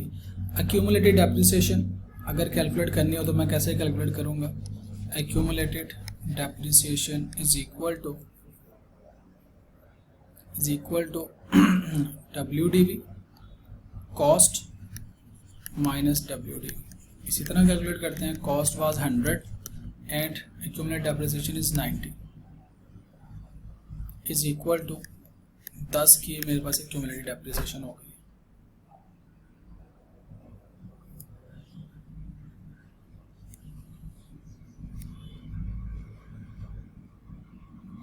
बेटा यूनिटरी मेथड एक होता था, कॉस्ट 100 है, हमने एज्यूम किया हुआ है। WDV जिस डेट में हमारी डिस्पोजल है दैट इज 90। अगर मैंने वापस कॉस्ट कैलकुलेट करनी हो, ये जो अमाउंट थी उसने 540 बताई हुई है, 540 विच इज़ 90% अमाउंट। मुझे यहाँ से वापस 100% अमाउंट कैलकुलेट करनी है, तो क्या आंसर आएगा?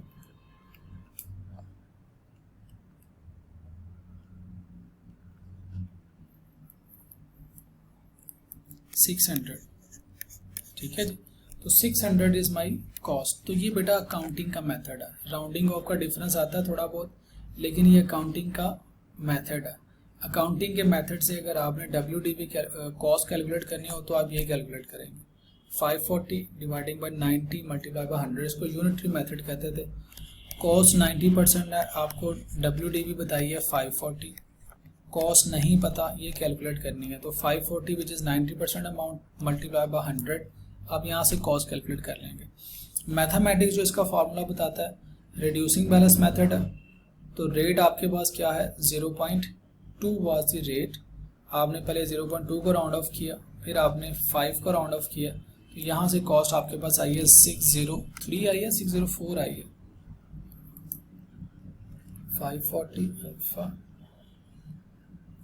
1 - 0.2 पावर इज 0.5।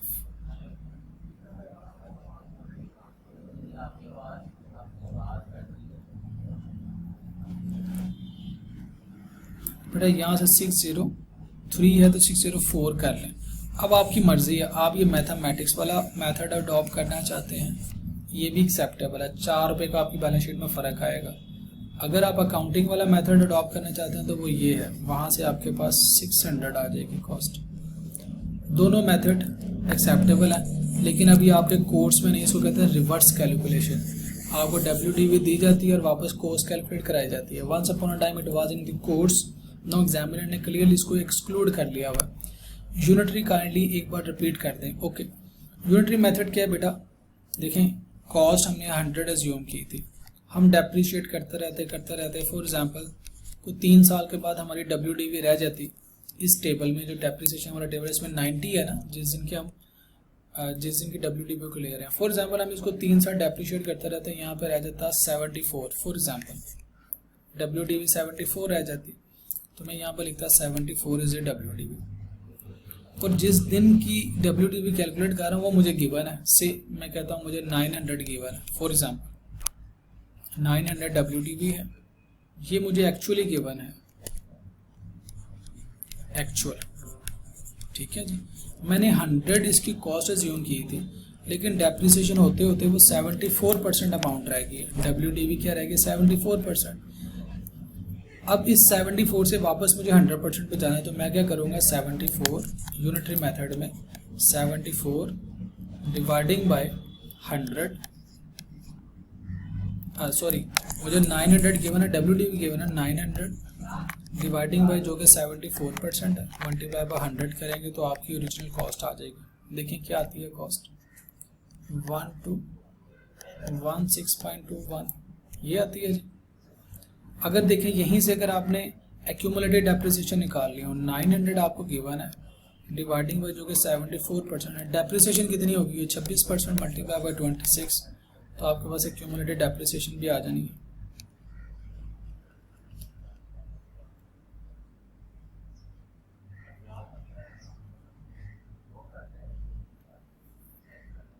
कितनी आती है जी? 316.21, ये क्यूमुलेटेड डेप्रिसिएशन आ गई।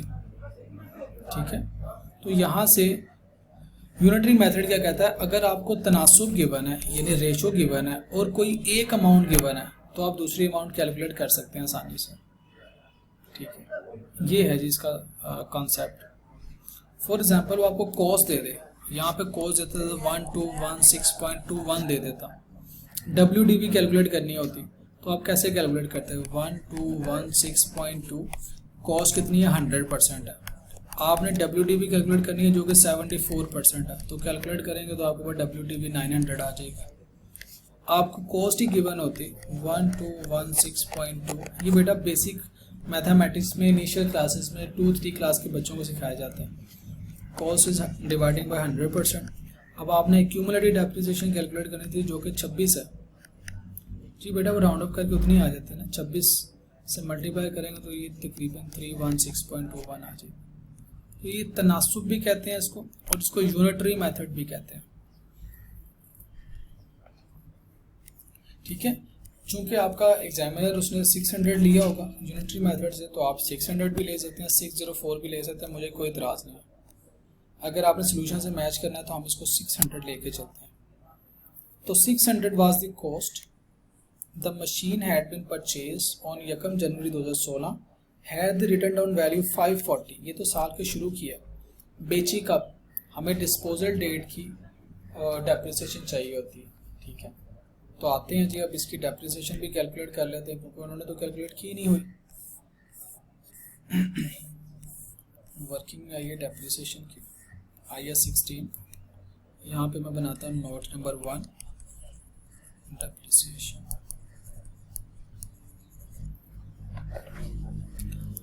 डेप्रिसिएशन WDV BD एसेट्स की कैलकुलेट कर लें, WDV of all BD assets,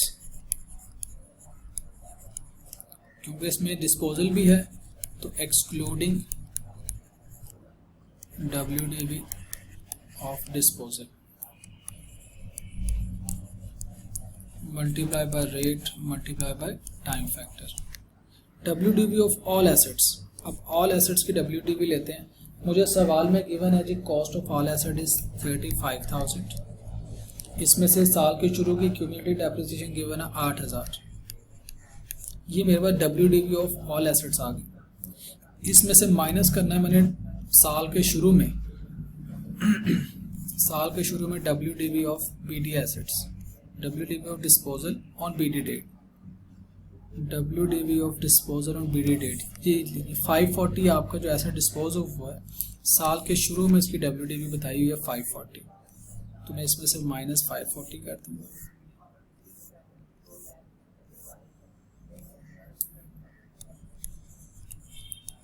multiply by rate is 20%, 12 by 12। बताइए जी क्या डेप्रिसिएशन आती है।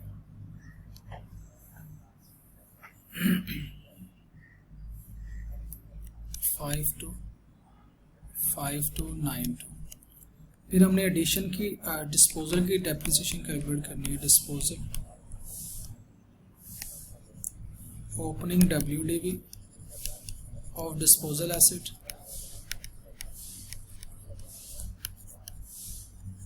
Multiply by rate multiply by time factor. Opening WDV हमें सवाल में गिवन थी 540, रेट इज 20%। सबसे इंपॉर्टेंट क्या है, टाइम फैक्टर। टाइम फैक्टर कितना लेना है उसमें बेटा उसने पॉलिसी में देखिए क्या बताया हुआ। पॉलिसी में कहते हैं जी from the month of addition, adjustment number 6 में, from the month of addition to the month prior to the disposal, disposal से पहले तक सिर्फ डेप्रिसिएशन कैलकुलेट करनी है। यानी जून के महीने की डेप्रिसिएशन कैलकुलेट नहीं करेंगे, आपने 11 महीनों की डेप्रिसिएशन कैलकुलेट करनी है। तो कर लें जी 11 महीनों की डेप्रिसिएशन।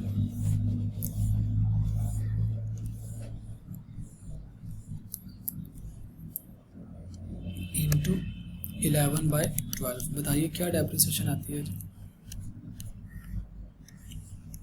99। ग्रैंड टोटल कर लें डेप्रिसिएशन का।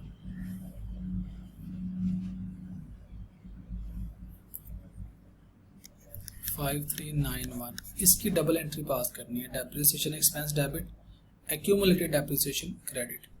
तो इसकी डबल एंट्री पास करते हैं, फिर डिस्पोजल पे आते हैं। 5391 depreciation expense debit, working number 3 में की हुई है जी 5391, और एक्यूमुलेटेड डेप्रिसिएशन हमने वहीं पे लेजर बनाया हुआ, उसी में क्रेडिट कर देते हैं। 5391 ये है जी डेप्रिसिएशन एक्सपेंस। ठीक है जी, डबल एंट्री कंप्लीट हो गई। अब आते हैं डिस्पोजल पे।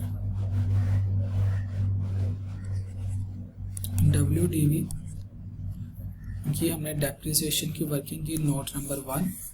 अब आते हैं note number 2। WDV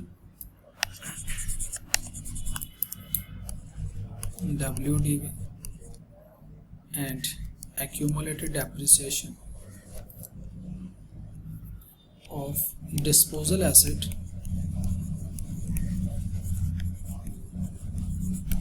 on disposal date।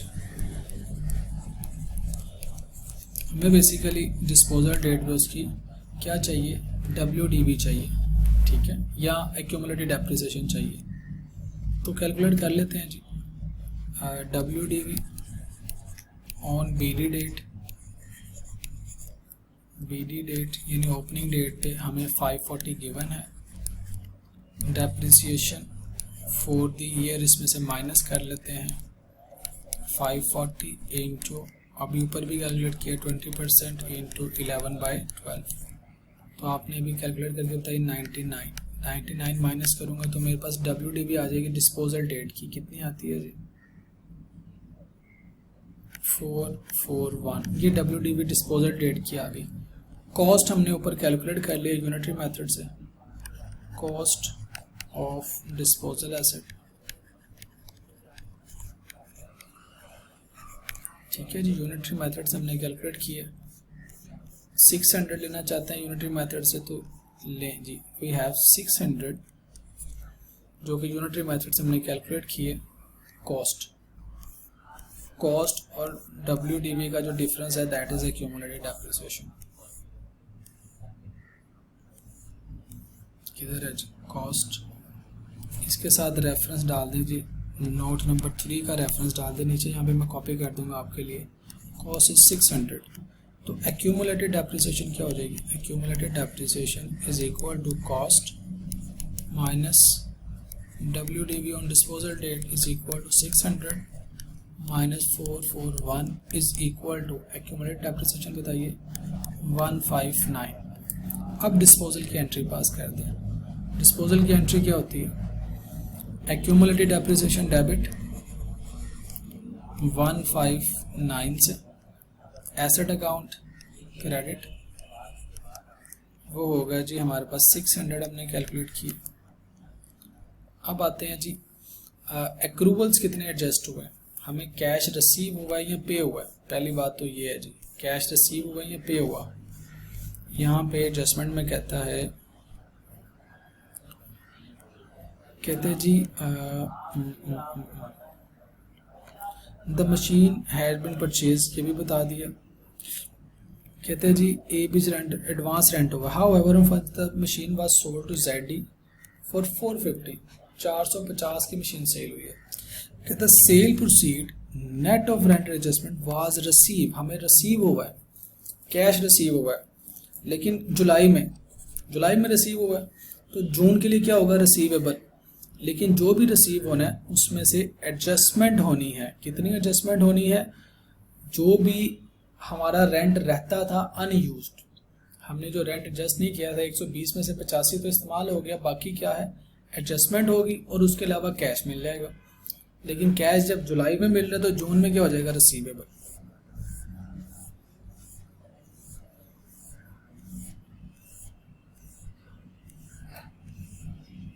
किधर है जी एडजस्टमेंट, ये आ गया जी।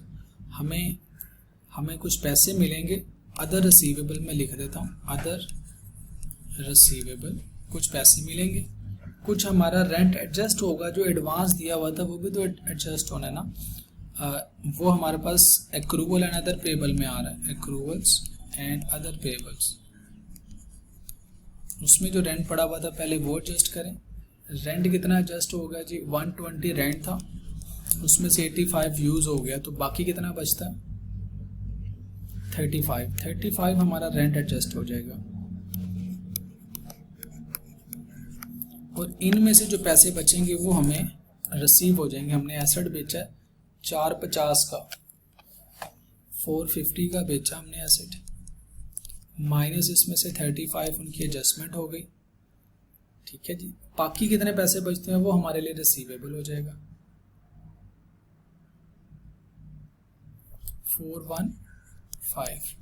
415 इज रिसीवेबल, अदर रिसीवेबल में 415 की अमाउंट हम रिकॉर्ड करेंगे। दिस इज द एडजस्टमेंट या एंट्री ऑफ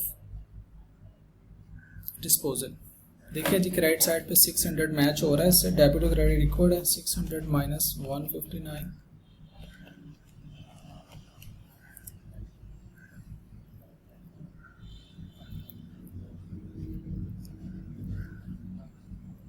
क्यों जी डेप्रिसिएशन की अमाउंट नहीं ठीक, गेन ऑन डिस्पोजल, अच्छा जी गेन आएगा, ले जी गेन ऑन डिस्पोजल 9, ठीक है जी। डिस्पोजल करने पे हमें 9 का गेन हो गया। अब इस एंट्री को पोस्ट करें, अदर रिसीवेबल में 415 लिखें, एक्रूवल में से 35 माइनस करें, एक्यूमुलेटेड डेप्रिसिएशन में से 159 माइनस करें। चलें जी इसको पोस्ट करते हैं, डिस्पोजल 159, ठीक है जी। लायबिलिटीज में से अदर रिसीवेबल में लिखना है ट्रेड एंड अदर रिसीवेबल्स, ये हैं जी, इसमें ऐड कर दें 415 आपने रिसीव करना है, उसको ऐड कर देते हैं अदर रिसीवेबल में। उसके बाद लायबिलिटी में से भी तो माइनस करना है ना, एक्रूवल्स एंड अदर पेबल, इसमें से माइनस 35 कर दिया, डेबिट कर दिया, डेबिट इफेक्ट सारा रिकॉर्ड हो गया, अदर रिसीवेबल रिकॉर्ड कर दी, एक्रूवल में से ख़त्म कर दिया, एक्यूमुलेटेड डेप्रिसिएशन।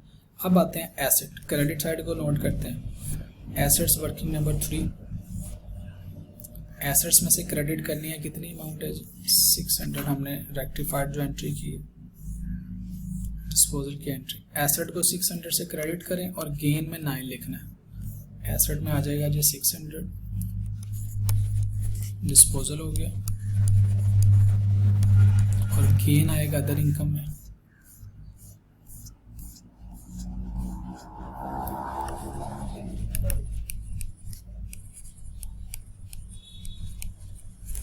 वर्किंग नंबर 3 का reference they they which is 9। ठीक है जी, ये हमारे पास हो गई एंट्री की पोस्टिंग। बस जी सवाल भी ख़त्म हो गया और इसमें कुछ भी नहीं है। अब इनको क्लोज करें, नीचे से लेजर्स को क्लोज करके पोस्ट करें और टोटल कर लें। इन्वेंट्री हम कर चुके हैं टोटल, बैड डेट्स हम कर चुके हैं, एसेट्स को टोटल कर लें 35,000। इसमें से 600 माइनस करेंगे तो ये आ जाएगा जी 30 बैलेंस, एडजस्टेड बैलेंस 34,400, और प्रोविजन का बैलेंस आ जाएगा हमारे पास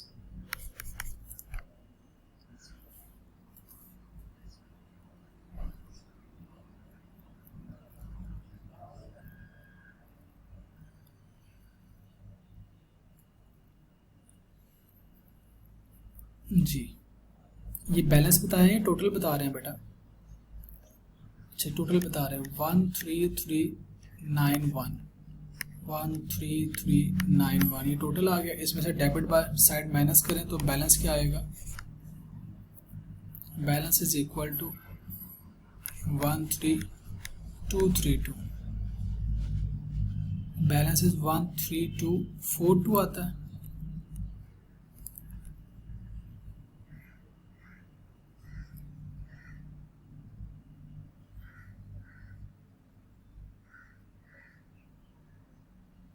बेटा मैंने क्रेडिट साइड का टोटल ठीक लिखा है या नहीं ये बताइए। ये ठीक लिखा हुआ है?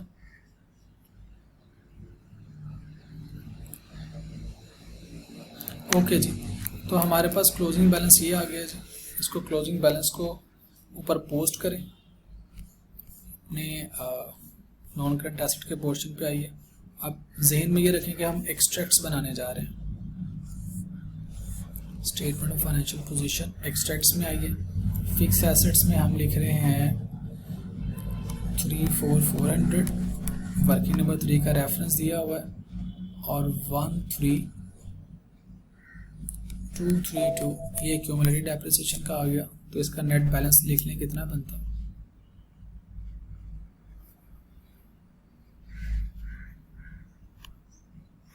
फोर 7 21168। ओके जी, चलें जिसको क्लोज करें। अब ख़त्म हो गया सवाल।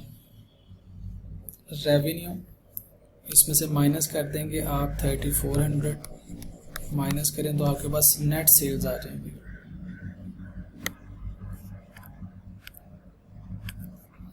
नेट सेल्स बताइए जी कितनी आती है?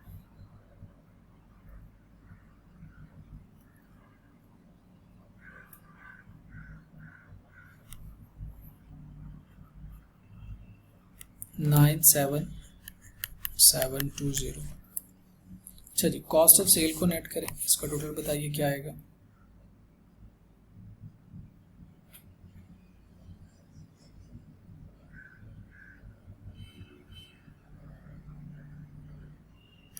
$70250। अब इनको माइनस करके ग्रॉस प्रॉफिट बता दीजिए।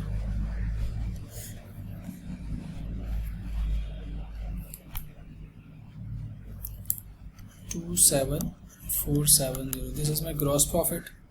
ऑपरेटिंग एक्सपेंसेस में इसको ऐड करें 3290, इसको ऐड करेंगे 110 को तो इट विल बी 3400।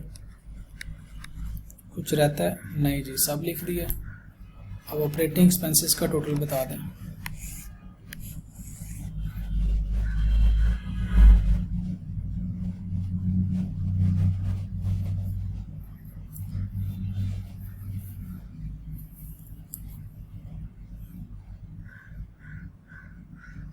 $19,476। ये मेरे पास आ गए जो operating expenses.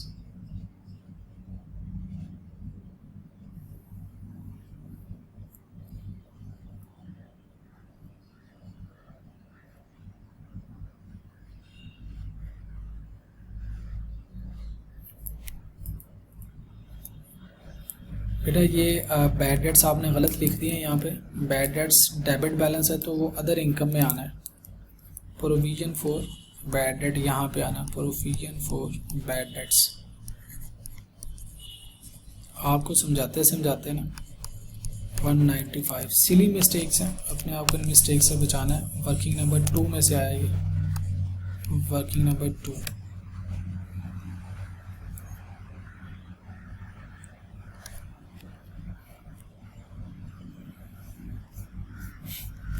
Yes Mohammad Ali, बेटा डबल एंट्री पास करें ना, provision account debit, statement of comprehensive income credit. अगर यहाँ पे होता तो हम उसको एक्सपेंस में लिखते ना। डिक्रीज इन प्रोविजन है, प्रोविजन कम हुई है। Mohammad Ali double entry pass करें बैड डेट्स को ट्रांसफ़र करने की। हाँ जी, बड़ी मेहरबानी, आपको समझ आ गई है। बैड डेट्स का चैप्टर को रिवाइज करें। अब बेटा इसका सही बैलेंस बताइए क्या आता है। 19281 ले जी। ऑपरेटिंग प्रॉफिट बताइएगा।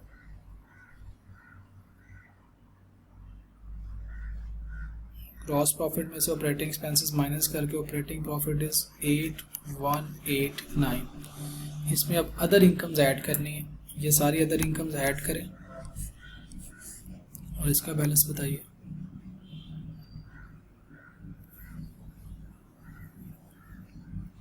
399 ऐड करके नेट प्रॉफिट बताइए क्या आता है। 8588। इस नेट प्रॉफिट को फॉरवर्ड करें 8588 कैपिटल अकाउंट में, क्लोज करें इसको। कैपिटल का बैलेंस बताइए क्या आता है।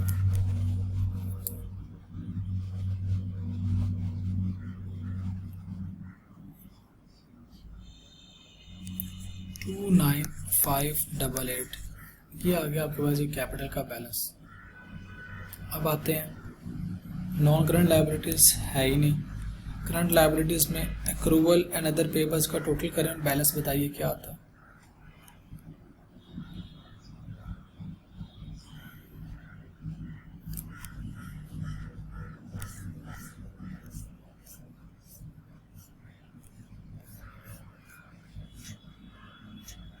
सॉरी, ये रहे जी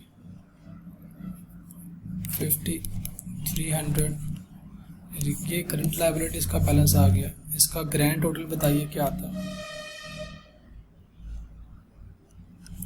15500। अब आपका कैपिटल और करंट लायबिलिटीज, इसका grand total, total of capital and liabilities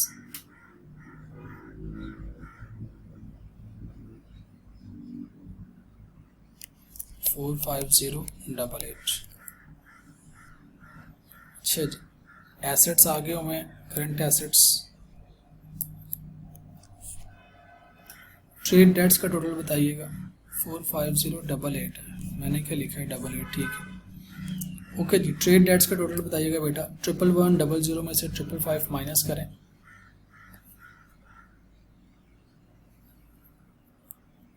10545। Pre payments and other receivables, इसका टोटल करके बताएं। 2765। कुछ नहीं रहता जी और लें जी, इसका टोटल करें। करंट एसेट्स का टोटल क्या है।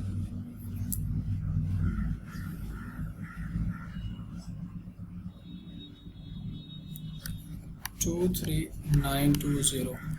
और नॉन करंट एसेट्स को भी मैं थोड़ा सा आगे करके लिख लूँ ताकि जब आप बाद में सवाल देखें आपको समझ आ जाए। ग्रैंड टोटल बताइएगा।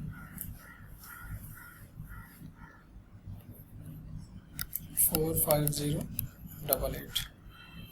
तो बेटा we took around 1 hour and 30 minutes on this question, क्योंकि ये अपनी नौयत का एक डिफ़िकल्ट क्वेश्चन था। इसमें IS 16 की रिवर्स बैक वर्किंग है जो कि अब हमारे कोर्स में नहीं है। First of all I thought कि मैं इसको निकाल दूँ, इस एडजस्टमेंट को निकाल दूँ या चेंज कर दूँ, लेकिन मैंने यहाँ पर रहने दी ताकि हम इसको डिस्कस कर लें। अगर कभी आ जाए वैरायटी आ जाए हमारे पास, FR1 में तो आएगा ही, अगर वैरायटी आ जाए तो हम इसको डिस्कस कर सकें। दूसरा रेक्टिफिकेशन ऑफ एरर का एक अच्छा कॉन्सेप्ट था और डिस्पोजल का भी अच्छा कॉन्सेप्ट था। दोनों उसने एडजस्टमेंट आपको अच्छी खासी तगड़ी दी है, तो इट्स गुड क्वेश्चन। इससे ज़्यादा मुश्किल क्या देगा, इससे ज़्यादा मुश्किल नहीं हो सकता। तो ये अपनी नौयत का एक मुश्किल तरीन सवाल है एडजस्टमेंट की वजह से। ओके जी, सी यू टुमारो। अल्लाह हाफिज़।